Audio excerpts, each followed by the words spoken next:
пак на проби. През целия годишен период ще има такива хора. Нощи, за съжаление, един от смятаните от мен за сигурен се обади от каса.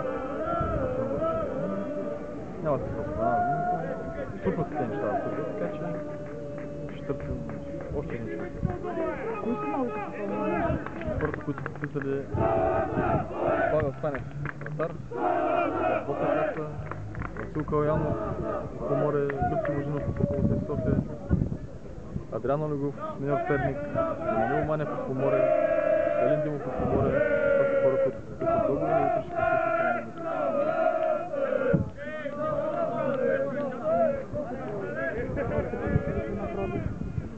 Има един футболист от Пирин Гоце Дълчев, знаете Пирин на първо место в западната две група.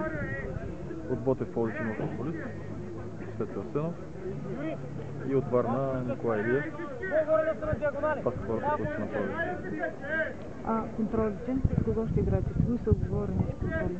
Сигурните контроли са Мастерхаус на 21-ви, 25-ти играем с Черно море във Варна, 28-ми играем с Сопол, Болница в Шишкаде, 4-ти играем с Сливен там, 11-ти играем с Несебър, 18-ти играем с Роя.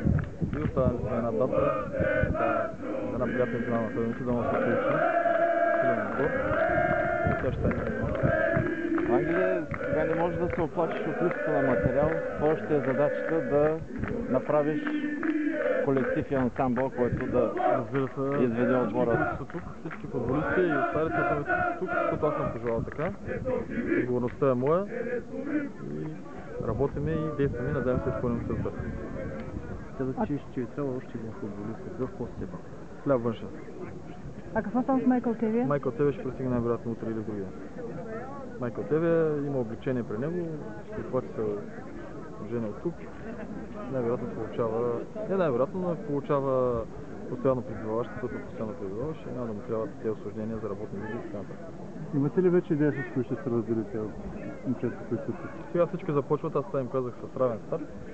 И старите, и новите, така че до 23-ти, когато заминаваме на лагер в Слънчев бряг, ще взема решение кои хора да останат. Групата е много голяма, 30 човека, трябва да останем 22. Сашо Дерменджиев напълно ли е възстановен? Сашо Дерменджиев започна да тренира в началото на декември месец на облегчен режим.